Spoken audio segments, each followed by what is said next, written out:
ఈ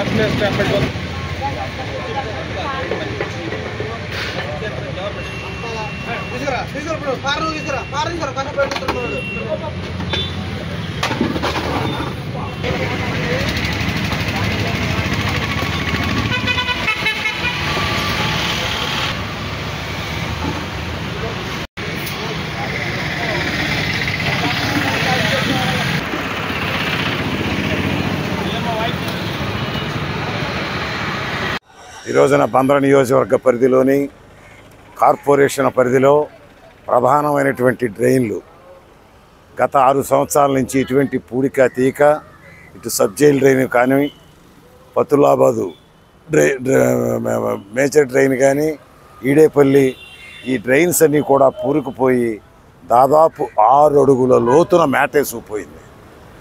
మరి ఇదంతా కూడా గత 6 సంవత్సరాల అవినీతికి నిదర్శనం, అలక్ష్యానికి నిదర్శనం, దుర్గంధానికి నిదర్శనం. ఏ మాత్రం కూడా అప్పటి పాలకులు ఈ బందర ప్రజల ఆరోగ్యాలు కానీ మచిలీపట్నం మునిగిపోతుందనే ఆందోళన కానీ వాళ్ళకి లేదు. మరి ఈ రకంగా ప్రవర్తించడం వల్ల మీరందరూ చూశారు. ఇటీవల ఎంతోమంది చిరు వ్యాపారులు బడ్డీ కొట్లు ఇవన్నీ రోడ్డు మీద పెట్టుకుని డ్రైన్ల మీద పెట్టి డ్రైన్లు నడవక లేకుండా చేశారు. వాళ్ళకి మరి కొల్లు రవీంద్ర గారు బందరు బాగుండాలి, అందంగా ఉండాలి, ఆరోగ్యవంతంగా బందర ప్రజలు ఉండాలనే ఉద్దేశంతో కొంచెం బాధ ఉన్నప్పటికీ కూడా వాళ్ళకి ప్రత్యామ్నాయ ఏర్పాట్లు చేసి వాటన్నిటినీ ఖాళీ చేయించినప్పుడు వాళ్ళు బాధపడిన మాట వాస్తవం. అయితే వాస్తవం ఏంటంటే ఈ రోజున ఏదైతే బడ్డీ కొట్లు ఇవన్నీ డ్రైన్ల మీద పక్కా స్లాబులు వేసేసి వాళ్ళు వ్యాపారం చేసుకుంటే అక్కడే కూర్చుని మందుబాబులు ఇదిగో ఇదే నిదర్శనం.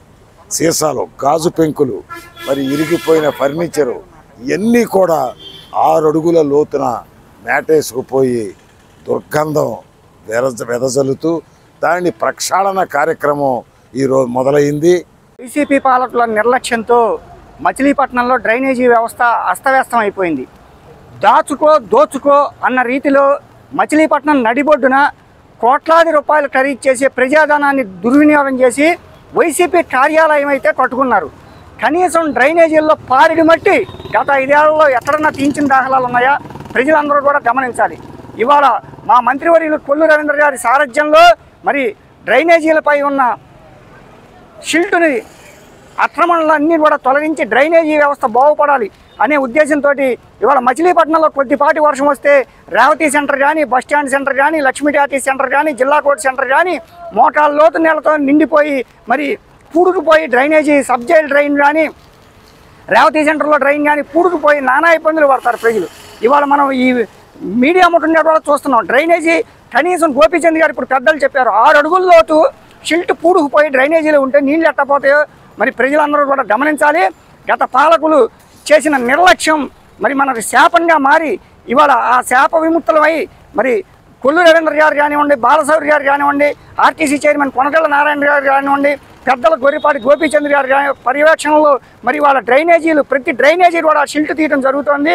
మరి కోట్లాది రూపాయలు ఖర్చు చేసి డ్రైనేజీ వ్యవస్థ ఖర్చు పెట్టి డ్రైనేజీ పూడుకుపోతే నీరు పోకపోతే మరి ప్రజలు అనారోగ్య పాలన పడతారన్న ఇంగిత జ్ఞానం కూడా వైసీపీ పాలకులు లేకుండా గత వైసీపీ పాలకులు నిర్లక్ష్యం చేశారు.